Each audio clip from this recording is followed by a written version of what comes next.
I'm going to be so, Omoba is a penifania hand of offense. Omaja, a cow should be now to be more come strong. Yes, no, I won't my wife.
Before, please, for today I am begging you to find time and join us on LUV 99.5 FM on Facebook. Please find time, make time and join us on Facebook.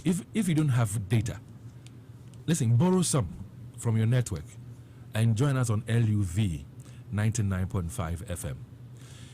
I remember vividly getting to the closing stages of last year. We began to try and bring to you, our listeners, conversations on things that we think ought to change in our region.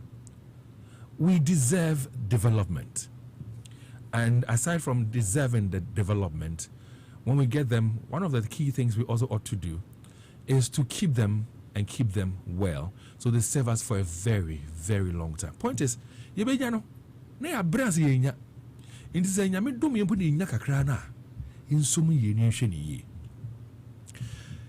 don't know whether you've been to the Asafo interchange lately and whether you have seen the state the interchange is in. And I was telling you this morning, earlier on, that don't worry if you have not been there. Don't worry. That's why we're saying that get yourself some data and log on to Facebook and search for LUV 99.5 FM and stay with us this morning. We're asking you to do so because we have visuals, we have videos, we have pictures that we'll be showing to you about the state of this interchange. Now, let me tell you this. The Kofi administration, somewhere in 2005, awarded the contract for the construction of the interchange to ease the traffic situation there at the time. has it achieved its purpose of easing traffic congestion around the Asafo area? Because even now, when you're leaving the cement area and you want to make it to the VIP area, sometimes the traffic is so crazy. Now, this interchange cost us some $45 million or more, and it was commissioned on the 9th of November 2007. Unfortunately, some portions are deteriorating and nothing is being done. Nothing has been done about it. Under the circumstances, listeners, it will cost us so much to be able to fix the situation. So I'm asking you, how do you feel? And we're not focusing attention only on what do you call it, as for interchange. There's so many other, projects that are wasting away because we are not maintaining them. And again, I recall that I mentioned to you that this airport Jofel area, there's this stretch, and if you get down to there's this valley kind of, who said street Nasiano, there's an erosion that is ongoing. I was saying, for example, that we have big trucks that ply the road. You heard Eugene also add to it and said there are some vehicles that park on it. We're talking about weight on the street, and we're talking about erosion that is eating under the street. So what have we done about it? What are we doing about it? Yet Nasia one day not caving in.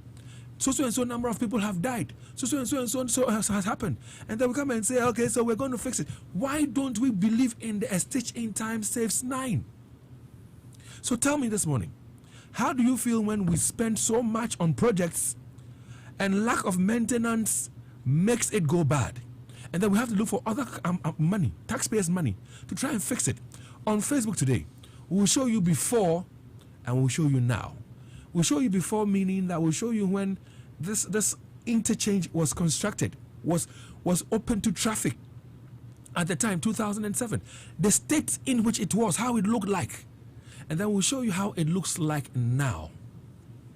But before we delve into our main conversation, let me take this opportunity to welcome into the studios of Love 99.5, Dr. Engineer Aka, and he's right here with us in the studios of Love 99.5. He's a friend of the show. This is not his first time, he's joined us. Doc, good morning. Good morning, David. Good morning to your listeners. I trust you're well. Yes, I'm well. Okay, but he's still here. That usual suspect, Eugene say too, right here with us. Eugene. David. Describe in one word the state in which the Asafo interchange is in right now. David, Joe, if you can give me the picture that when it was opened, when it was commissioned. Yes, when it was commissioned. David, okay. Yes. So hold on for me. So this is before. This is before. And listeners, we're going to allow this picture. And like I said, we have visuals, so we have videos, we have pictures. This is a picture. We're going to allow this picture. Joel, let this picture be on for like 2 minutes or so, or 3 minutes.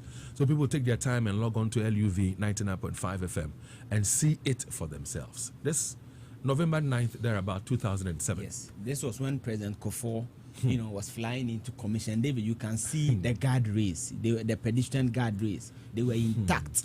You can see the street lights. They were intact. You can see the median that is separating the two lanes. They were intact.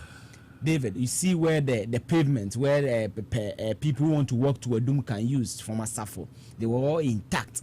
But David, I also let Joe show you the current state of the Asafo. So like I said, let this one be on for a while. Yes. 2 minutes. Number yes. for logging on. Yes. So this was in 2007. This was how the Asafo interchange looked like. It was commissioned on the 9th of November. And you know what? Those guardrails that he's talking about is to ensure that vehicles don't cross over. It's supposed to give protection. Soon we'll show you another picture of the current state of how that interchange looks like right now. It is so sad, It is so sad. And like I said a while ago, some of these projects in this region, we have abandoned hospital facilities that are sitting and wasting away. Since hospital facilities here, we'll not maintain them. And then 10 years, 15 years down the line, they'll be looking so bad. You ask yourself, are human beings managing them? Do we have leaders in this country? And please have at the back of your mind, we're not doing politics. We're not doing party A, party B. No. We're not attacking personalities. No. But we're attacking, or we have concerns about people who have been put in positions and are not doing what is required of them. So now let's talk about the current situation. David, when you look at the contractors that designed this infrastructure, they are an Italian construction firm. They are called the Saroch Granulati Gelfi. I've never been to Italy, so for you should be eating more spaghetti to help you. The interchange was also designed by that company together with Hag Consult and also the Municipal Development Collaborative Limited (MDC), and constructed by the Surrey Selfie in a joint venture. David, as I stated, when you go to the budget of 2004, which was read by the then Finance Minister, Honorable Yao Osafuma, who is now the senior advisor to the president, the budget was titled "Releasing Energies of Individuals and Businesses Towards Sustainable Growth." David, when it comes to our English, let me give you again. The budget of 2024 was titled "Releasing Energies of Individuals and Businesses Towards Sustainable Growth." Now, when you go to significant development activities of 2004, the first one on the list was the Asafo interchange. So it was in the 2004 budget. And David, as I said, started on February 2004 and was also open to traffic on October 24, 2007. But was officially commissioned by the then president, John Najekum Kufuor, on the 9th of November 2007. So David, this is a brief historical antecedent of the Asafo interchange. And I'll leave it here so you continue. All right, thank you very much. And so, Joel, thank you very much. He has allowed this picture to be on for roughly, I think, a little over 2 minutes. And this was when the interchange was commissioned in 2007. Joel, now show us videos of the state of portions of this interchange. And listeners, join us back on Facebook. I know some of you came on, you've seen the picture, you've moved on. But go back onto Facebook and see what we're talking about. This is 15 years on or so. Go and see things for yourself. This is the state of the Asafo interchange. This is the state of the Asafo interchange. So we spent some $45 million to construct actually the Asafo interchange. Doc, have you seen the state in which some of the portions of the interchange is in? And listeners, I'm begging you, stay with us today. Don't worry, if it has to do with getting more data, it's about our region and wishing the region well, wanting the best for the region. See what we're showing you about the Asafo interchange. Doc, have you been there yourself? Have you seen this? Yes, David. I didn't know. I went to VIP station and then wanted to use the slip road and join the main Ajisu road. And it was terrible. If you are not careful. So you drove on this? Yes. What we're showing on Facebook right now, you drove on it? Yes. And you're saying it's terrible? Yes. If your vehicle is a saloon vehicle where it's not that very high, if you are not careful, you damage your vehicle before you leave the place, and that's very unfortunate. What has caused the problem? David, we are supposed to have, when you come to the road sector, have two forms of maintenance which we need to carry out. We have routine maintenance where you do it in the year. They are supposed to be done in the year. So if you have something like pothole patching, you do that. The silting of the drains, for instance, you do that every year. Yes, every year. You do it severally. You can do it severally within the year, and you need to do this in order to make sure that the road will last its lifespan. And we have periodic maintenance where roads also have their lifespan. So if they are there for some time, you need to do major maintenance in order to make sure that you prolong its lifespan. So the road agencies are supposed to do this with funding from government. So if you should look at the 2022 budgets, there were budgets, monies allocated for this. But unfortunately, we don't do it. If I should go back to the 2022 budget, for instance, in the country, we have a total of around 78,000 kilometers of road network, but the budget covered only 30,000 kilometers, which means there is a deficit in carrying out these maintenance works. So that is the problem. Okay. So it is mainly, basically, lack of maintenance. Exactly. The maintenance culture. Exactly. Now we always say the Ghanaian is bad at. That is what is creating the problem. Exactly. Maintaining of roads should start from the first day it is handed over to the Why government. is it difficult for us to maintain some of these projects that we sink so much money into? What is the challenge? One, funding, David. You see, and then two is the administration, the way we go about it. Funding, because always we don't have enough. even to do this, some of this routine maintenance. Sometimes the frequency that we need to do them, we skip some of them. But we sink so much money, $45 million to do this. Yes, that is what we are and you failing. Find, that is what we are failing to appreciate.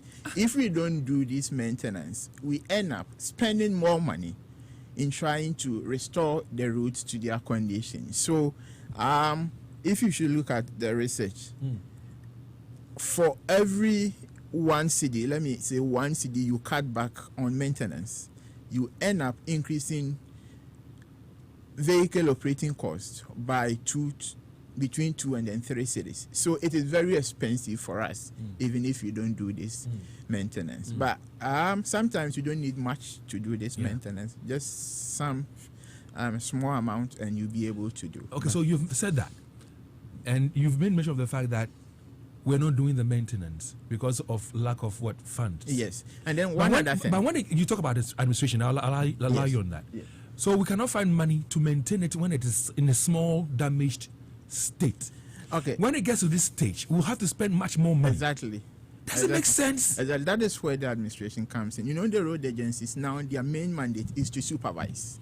So what it means is that they give out some of these maintenance activities to contractors. If you have a small pothole, for instance, it is very difficult to award that on contract for a contractor to mobilize, come on site and work on it.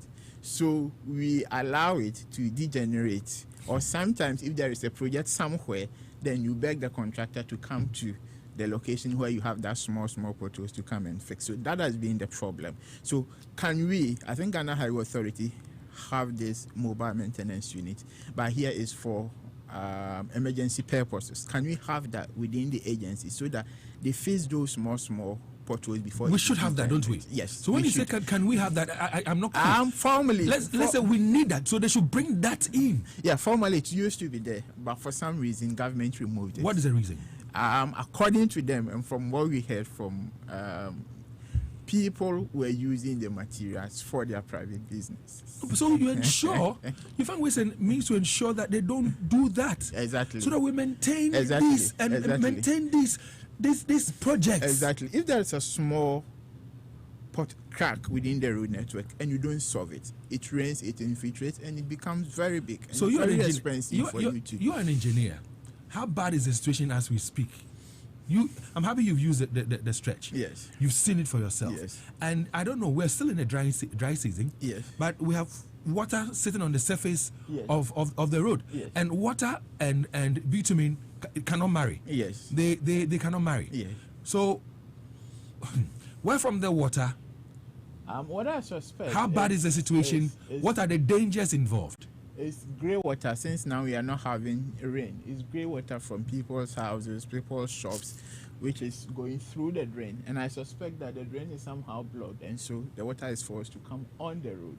Now it has affected what we call the base. Right. So what it means is that instead of just restoring the surface, now you have to work on the foundation, let me put it that way, or the base of the road before you do this. And when you are doing this, it costs more money as compared. Exactly where my concern is. Yes. But what are the dangers to people who use this road? I mean, you've talked about your vehicle in danger and all that. But listen, when we show the earlier picture on Facebook, and listeners, still, we have different pictures, different videos we're showing you. So stay with us on Facebook. Please stay with us on Facebook. Tell your friends who love this region, who live in this region, to also stay with us on Facebook. Listen, let's talk about these things. Let's push, let's fight, and get the right things done for this region. Charlie, that we spend some $45 million to construct this.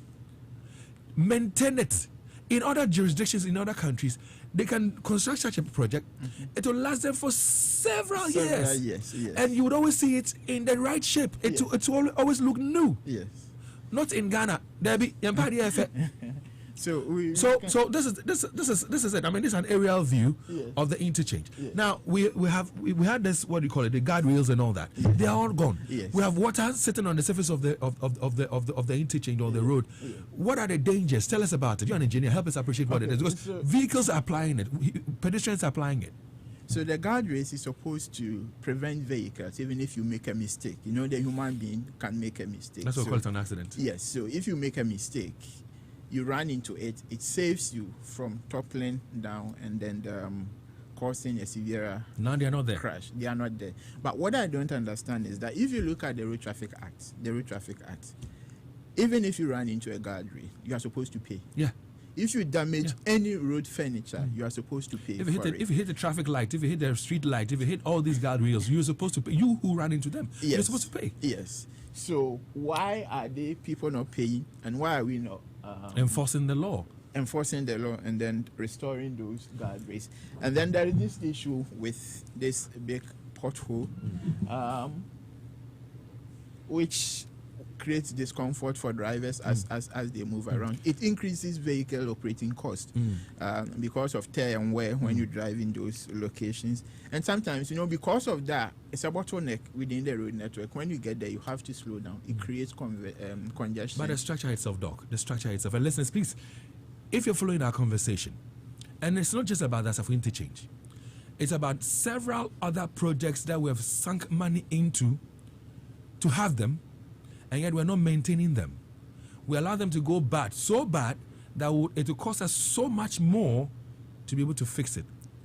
How do you feel about that? As somebody who lives in this region, who lives in this country, how do you feel about that? And I want you to send us voice notes to 055 11 995. How do you feel when we spend so much money on projects, but for lack of maintenance, they're going bad? They're going bad. And I'll be telling you, I called the Urban Rose boss yesterday. I had a conversation with him. I'll be sharing with you some of the things he told me. I'll be sharing that with you shortly. But Doc, so we have water sitting on the surface of the street, Yes. or the road. Yes. Water would always find its way. Yes. So I don't know whether the construction itself is absorbing some of the water, whether it's going to affect the structure itself. Is that possible? You are an engineer. Help us understand it. Yes. What is happening with all the water, with all the things that is not being done? How is it affecting the structure itself, the interchange? So there's where we have the water. You realize that there is an underground drainage system which is blocked, and so it comes on the road surface. It infiltrates into now all the surface course is gone. So it's eating into the subbase. The subgrade, and then that's you need to restore that component. Which okay, is I'm very, going to very ask the direct question. Can it collapse the way it is if it left is not unattended? maintained very well, yes, it can collapse. Looking at our situation right now, can it collapse? Because it's been there for years. 3-4 years it's been like this, and it's getting worse. The water is finding its way. The guardrails are broken. They are not serving their purpose anymore. The structure itself, is it getting weaker? Should we be concerned? Yes, if you don't maintain it as it's supposed to be, definitely to get weaker. And every structure has its limits, right? The amount of load it can contain, and if because of non-maintenance it deteriorates faster, yes, there's that possibility for the let's talk about the insanitary conditions around it too. I mean, this is in 2007 when it was commissioned. You could tell a very beautiful edifice, very beautiful project constructed. Yes. Now, aside from the damage that is ongoing, we can also see a lot of refuse being dumped there. I remember not too long ago they mounted some refuse stuff there, so bins where people were supposed to drop litter in. Yes. And so when you look around, I mean, the picture we're showing right now, Doc, look at the insanitary condition there as well. Why can't we manage that too? So this is more of our behavior, all right? Dumping things everywhere. So it's more of our behavior. So how does the city authorities, how do they enforce this littering which is going around, not only around the interchange, but in the entire city? how do we deal with that? And To me, it's more of enforcement. Okay. Right. You know, when this Pokuase interchange was constructed not long ago, Yeah. and was commissioned and was open to traffic, I think last year, people started some small businesses. Yeah. Even to the extent we had chobas. Yes. And then the mayor Yeah. of Accra Yeah. said like this, I'm not going to tolerate this. So it was fixed immediately. So the choba operators and everybody were moved. Yeah. So here we have people who have businesses all around the interchange. And those guardrails, the protection that it's supposed to give, is not there. Should we have these businesses around these interchanges? If you should ask me, the Asafo interchange, there are so many closed buildings to the interchange, which is not supposed to be like that. So in terms of aesthetics, for instance, it doesn't look nice. If a vehicle should fall down, it's likely to come on one of the buildings. And this is not supposed to be. For any arterial road like this one, you are supposed to have a right of way.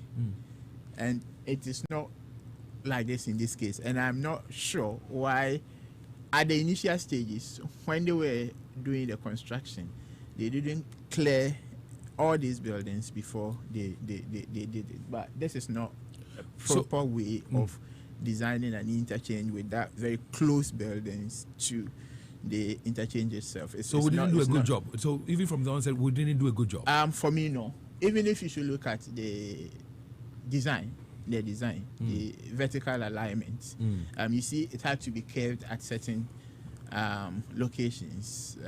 That is not how, if you have the space to design, that is not how you go about it. Listeners, listen, we're having a conversation on Love in the Morning. We're talking about, projects that we have spent money on to construct them. But unfortunately, for lack of proper maintenance, they are going bad. And this is not the only project we can complain about or lament about. I have mentioned the one around Airport Runabout, the Jofel stretch, where you can see that, the road, there's some kind of erosion that is going on under the street, the main street. If you're driving on top, you might not see it much. You might see that, some areas have caved in. But when you get down, you realize that under the road itself is erosion that is ongoing. So question is, why do we spend so much money in some of these projects, do not maintain them, and allow them to go bad, like we're showing you on Facebook at the Asafo interchange? Listen, send us voice notes. Why do we do this to ourselves? And we have leaders in this country. We have people in authority in this region. So why is this happening? Send us voice notes to 055 11 11 995. Let's hear from you. So we have been promised more interchanges. Are we going to allow them to also go waste like this, years down the line? David, it's like if we don't maintain our roads, if we don't maintain our interchanges, it's like pouring water into a tank which is perforated at the bottom. At the end, it doesn't get full. We need the infrastructure. We push money into them, but at the end, we don't get. If we should take the Accra Kumasi road, at any point in time, a section of it is under construction. You get it. But there are some areas we don't have it at all. So we need to make sure we do this maintenance. It's just like pouring water in a basket. So at the end, you don't get anything. You're an engineer with the BRRI. What would you say ought to be done right now? I mean, so it's going to cost us so much to be able to fix this. What do you recommend is done right now? It should be done now. If we don't do it now, it means if when we is it allow done now, what exactly should be done? Whatever defects it is we have at the place, we need to fix it now. If we don't do it now and we do it tomorrow, it's going to be more expensive. So it should be done now. All right, so I called up, the boss for urban roads, and I asked him whether they are aware of what is happening at some portions of the interchange. He said yes, they are aware. And he also went on to say that they are disappointed and they are themselves, embarrassed, about the situation.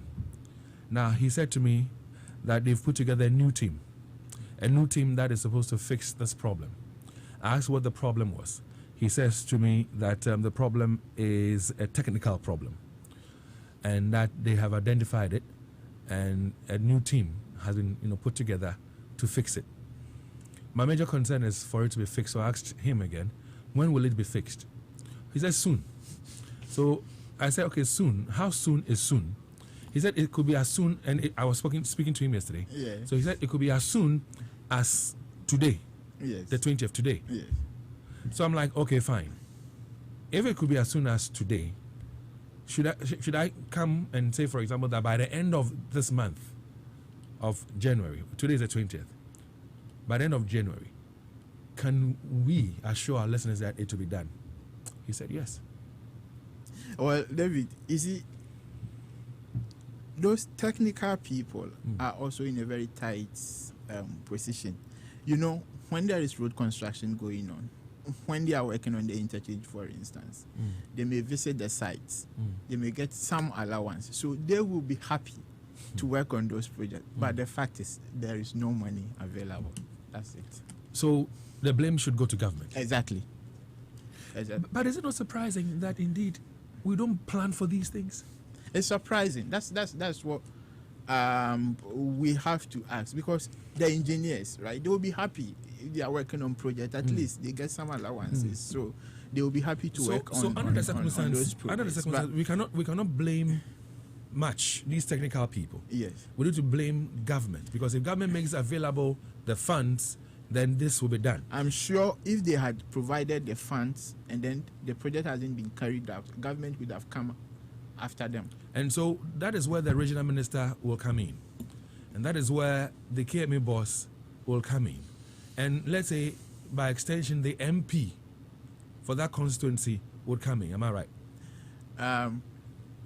It's likely this one will go through the Ministry of Roads and Highways. I agree, but if you are the MP for the area, and your supposed people to pride lobby. this, Exactly. you need to do what you have to do. Exactly. If you're the mayor Exactly. of Kumasi, you need to push. I'm if sure, you're the regional minister, I'm sure Mr. Gambra and his team have sent the budget or whatever the amount required to do this project, but the funds hasn't been released. I haven't spoken to him, but I'm sure if the money is there, they would have carried out the work. But do you trust that soon, like I said, he said, this will be done? Do you trust that? It depends on government, whether the government has money and government release the money. But interchange, would you say it has served its purpose itself? I mean, it was supposed to ease traffic, but if you look at, when you finish, driving on the interchange itself, the top stage, you're heading towards Kesman, towards the Dune, there's still traffic. Would you say it served its purpose? Yes, at that particular junction where the grade was separated, I would say yes. But you see, if you are heading towards Adum, for instance, there are side frictions which is causing the congestion at those locations and then spilling to the interchange. It's just the same as you travel on the Ejiso Road. The Labour Roundabout, for instance, there's always congestion, so it spills back to the interchange. So at that location, yes. That is why we say that if you are solving issues with congestion, you don't deal with it locally. If you solve it at one location, it migrates to the other nearby locations, and it's like you've done nothing. So we should rather consider the total solution, area-wide solution, so that you saw it in totality instead of just looking at 0322083596. Listeners, our conversation this morning is centered on why we spend so much money in putting up projects and do not maintain them. A case study is the Asafo Interchange, commissioned in 2007, 9th November, by President Kofi. It cost us some $45 million and above, and yet 15 years down the line, if you look at the Asafo Interchange and the state it is in, it's not encouraging at all. And yet we've had mayors come and go, we've had regional ministers come and go, and we have not been able to maintain this beautiful edifice. We've not been able to maintain this beautiful project to the extent that it is deteriorating and at a fast pace. So, Engineer Aka, who's with us here in the studio, says we need to be doing periodic maintenance, and that has not been done, and that is why we are where we are. He talks about the fact that funding is a challenge. Now, talking about funding, when we put up such interchanges, can we make it generate revenue for itself? I mean, so we can use it to fix the roads? Yeah, David, so we have two sources of funding for road infrastructure: government and then tolling. and we've abolished tolling, so that one is closed. Government will have to provide money. But would you have said that if we had not abolished the tolling system in Ghana, we should be taking money from you users? can't be having so many tolling points within the city, for instance. Okay. So, Listen, please send us your voice notes to 055 1111995. And now we have activated the phone lines. I pray that you have joined us on Facebook, you have watched things for yourself, you've seen things for yourself, you have dropped comments so we can share with the rest of the world. Phone lines now activated, 03220-835-96. Yesterday, Christoph came in number 12. Today, he's coming in at number 1. Chris, good morning and welcome. David, I hope you are fine, sir. Yes, I am well. All right. David, you see that Africa, our problem is the maintenance culture. And I don't know, is it because our people don't see, our leaders, they don't see the problem, they don't hear, or it's just a blatant disregard to government property and all that? David, on our way here, from Abracot dancing to Barakese, the potholes here is serious, it's alarming. So cars that plow on this road always have problems. David, the MP for the area is Honorable Benita Bill. This man has been in Parliament for the past 16 years. This year makes it the 17th year. There is no development here. We are telling them the regional minister is the president of the region. He should be up and doing. They should help us in this matter because we lack development, and government property needs to be maintained because people who will follow them to come and do it, they'll get money. The only time I didn't now say because of their parochial interest. We need more than what they are giving us. We should be up and doing. Thank you very much. We are paying tax. We are paying tax. They should use our taxes for development. Thank you, Chris. And listeners, when you come in, please keep your contributions within a minute. Don't go beyond a minute so others can also have their share. Thanks, Christoph, for joining us. 03220-835-96. Kofi Bedu, good morning. Good morning, Dave. And I'm well, Kofi. Good to have you. Good. Dave, I drove past just yesterday, and it was killing. So it was killing. And Dave, I don't understand because it's too short for this emphasis to get to written. So what was the guarantee given, after the completion of this emphasis? How many years was given as a guarantee for any, maintenance to start? You're supposed to know this from, let's go to the minister. What is the minister? If, God forbid, there's any disaster there, I think the minister will be the first person to make an appearance to the place. So let's contact the minister and find out from him whether it's a country. I don't know whether, he's in a well of faith. It goes beyond the MP. It goes beyond the urban, earlier that he went. Let's go straight to the minister. Look at what the Greater Accra minister is doing over there. I don't want to make any comparisons. So let's go to the minister and find out from him how many years was it. And if this country is noticed, what is he doing about it? It's just kind of that they have seen the reason of building stores. If you pass down there going to the VIP, you see that they are building some stores on your left there. You have seen the reason of building up these stores to make money, but you don't see the reason for them to make this maintenance of it. It's just calling. I hear you, Kofi. They do there. Thank you very much. And you can also call us on 03220-835-96. Now, talking about buildings that are springing up even there, we're hoping to have an interchange around, Angoga Junction. And then even with this interchange that we are all hoping that we get, we have had people put up beautiful structures there, and then when we say we are ready and want to put up the interchange, they'll come asking for compensation because they have to be moved. And yet, I'm for AC Dan. Yehui, and Yahui, it's your name. Abdullah Sumaila. Good morning. Good morning, boss. Charlie, how are you, sir? I'm fine, thank you, sir. All right, so let's hear you in 1 minute. Let's hear you. Yes. My problem is, let us not blame anybody. Let us blame those who supervise the work. So is it that, are they telling us that they don't see what is happening there? Don't we have people who supervise the whole place? Me, Smiler, standing here. If I come there today and want to do something there, you see somebody coming there to tell me that no, don't put it there. Yes, I'm not catching you. And I'm not to tell you, I'm the Apache city authorities in KM and who sent for yes, I didn't know. Officers are much. Don't they have people to go around and see what is happening in the city? Say on one bottom, if it is his own money that he removed to do such a thing, he won't allow it to go in that waste. Yes, a Ghana for his won't say, and then the bottom sika, a Ghana sika. So you should know, ye the sika room near Jice War, nation, what is this? So, like, Nina say, Ghana sika, and then the bottom sika, and I didn't say, and then the bottom sika, and it will not affect me in any way. Thank you, Abdullah Sumala. But again, Ghana sika, so Yan Kasahon, let's talk about it. Let's talk about it. Because he is sika. Daniel, good morning. Good morning, Dave. How are you?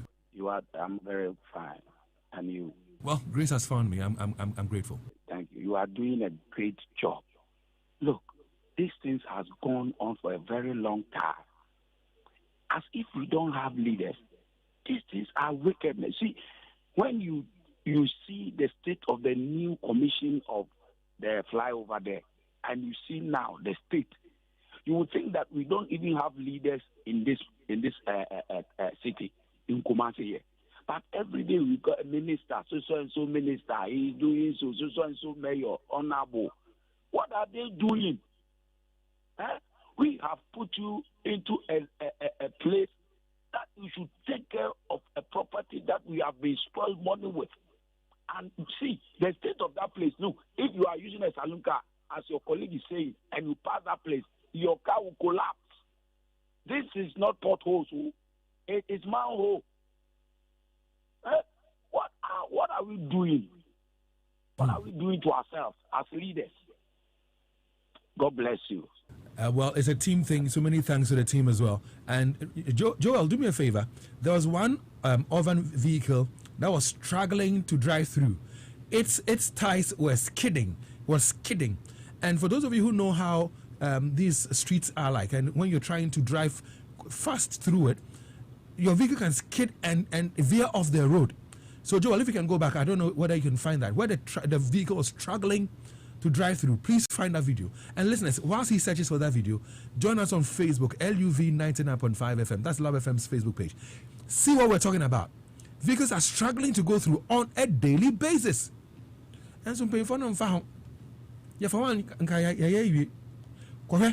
no video no more Facebook and Korea. Kobna, good morning. Yeah, Dave, good morning. And welcome, sir. It's really pathetic, eh? The way Indeed it is. Indeed it is. Or the leaders treat us. They only know when this election starts. And that is the sad aspect of it.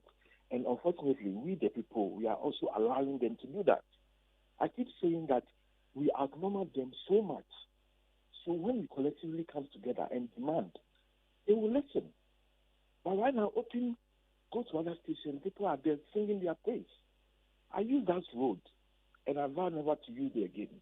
Because I was driving somebody's car, which was fairly new. And I saw the way the road was shaking the car. And I felt so sad that how could we sit down? We have all these people who are taking salaries every month. And they are aware. It's not that they are not aware. If they are not aware, we will leave it. But they are aware, but they don't care. Because at the end of the day, nothing happens. Let me tell you a story. I was coming from Accra last week. When I got to Pokwasi, I was looking at the checking. I was so excited about it. I noticed that the road was dual lane. It came out to Apiga. And because of that, I was able to move very fast because the obstacles were less. After Apiga, it became one single lane. And I had to drive like that, take all the risk, all the overtaking I needed to do, because the slow cars, you definitely have to overtake them. Now, as I was coming, I noticed a convoy coming all the way with motorcades in front. I counted about 10 V8s, and they were just running over these roads. But the reason I felt sad is because These are the people who were supposed to solve the problem that we are going through. Unfortunately, they had a motorcade in front of them, driving them all the way. Wherever there's traffic, they are pushed over for them to go through. So the point is that we are running a very sick system, a system where the people who are supposed to solve the problem are insulated from the problem. It's only when they are out of power they see the problem. Kwabena, thank you. The sad aspect. Think about it. And you know what, Kwabena, just to add to what you said, it's not just about they having the motorcade leading them so they are not in traffic. But the vehicle they sit in, the V8, I saw aeroplane. Into no rough road, ni potholes, ni bombs, on filio. So they don't feel what we're feeling. If you use a car like mine, then you feel what we're talking about. But with them and their V8s, be maintained for them by the state, and they don't maintain it. Quite don't maintain it. Joe, good morning. Good morning, David. Welcome, sir. Actually, no more drama now. Hear me here. Greetings to all my Ghana brothers and sisters. On their behalf, I say greetings to you too. Good. To start from where you ended, the V8 they are sitting in, even though that is what it is, they are not in the V8. It is their drivers who are driving the V8 on the road. They fly. So the drivers will not go and report because they are not even on the road, let alone to know what is on the road. Oh, but to be fair, I've seen some of them drive themselves. I've seen of them being driven into town, and they drive on these roads. Percentage. Well, I haven't done any research work on that, but I'm saying I've seen some of them being driven or driving themselves. But make your point. Anyway, you see the road between Susanchi and then Ahinsan Estate.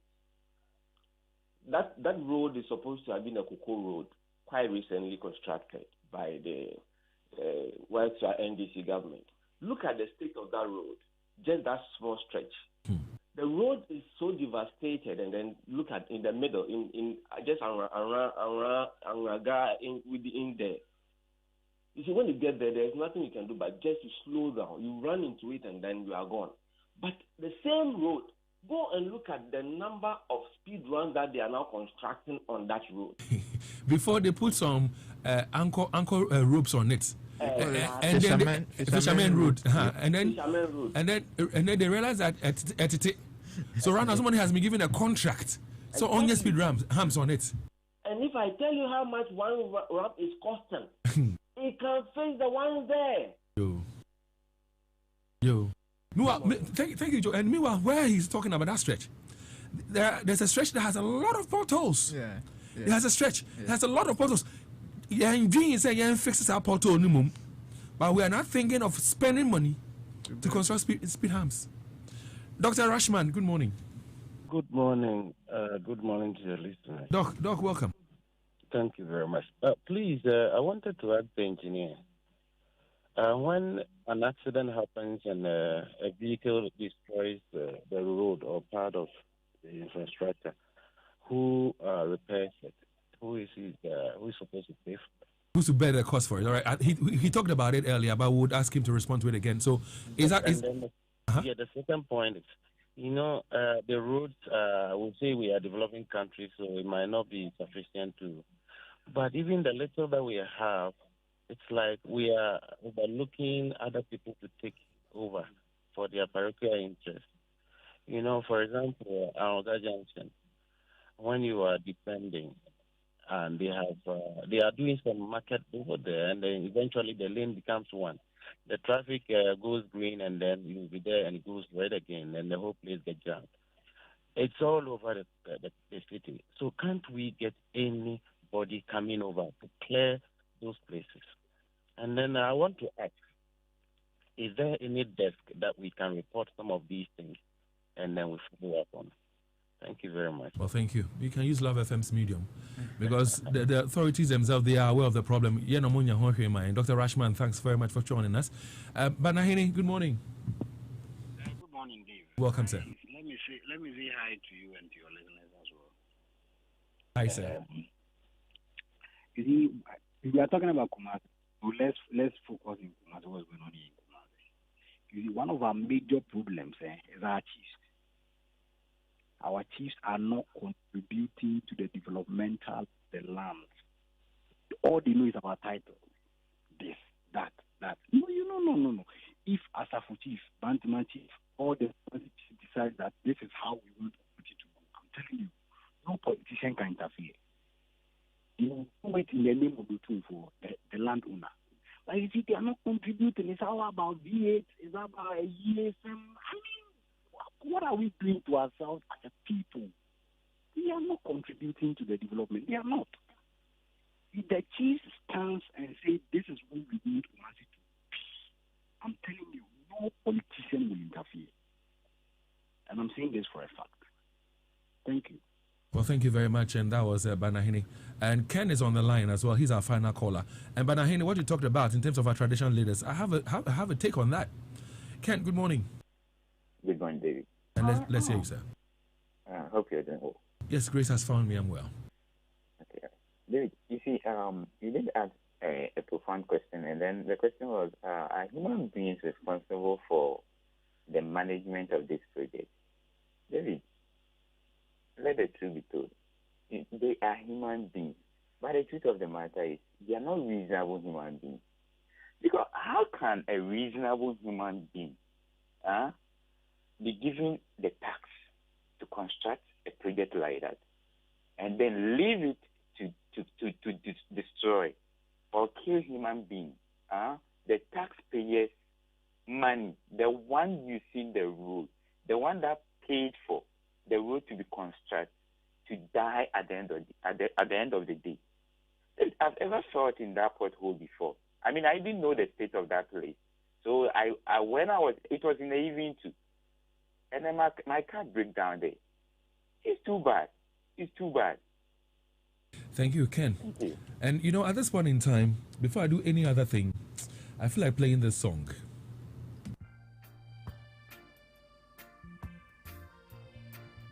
And this one is from Bob Marley.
I'm no way better hanging.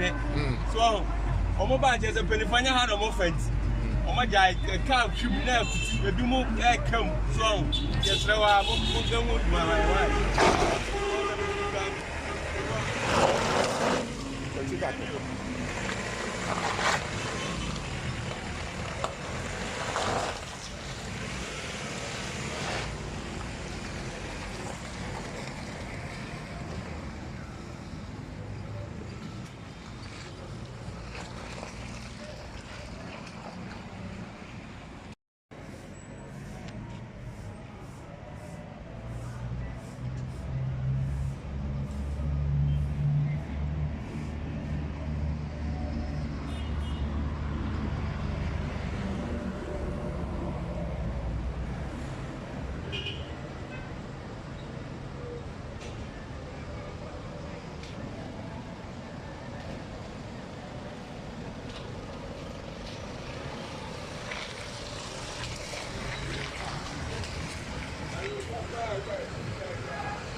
I'm no way better hanging.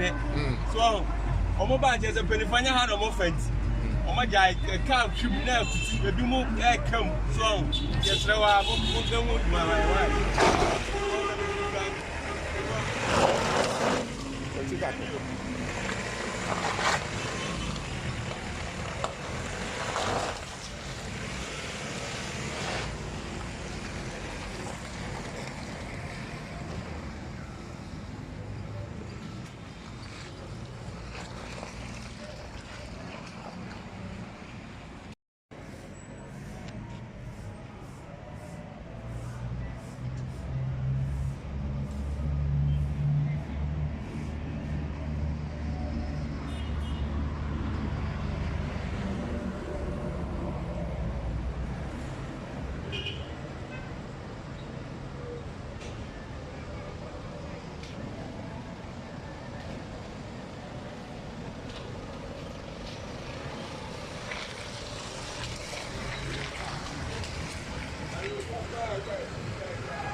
I'm no way better hanging. So, Omoba just a penifania hand of offense. Omaja, a cow should now to do more come strong. Yes, there are my wife.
I'm no way better hanging. So, Omoba just a penifania hand of offense. Omaja, a cow should now to do more come strong. Yes, there are my wife.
I'm no way better hanging. So, Omoba just a penifania hand of offense. Omaja, a cow should now to do more come strong. Yes, there are my wife.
without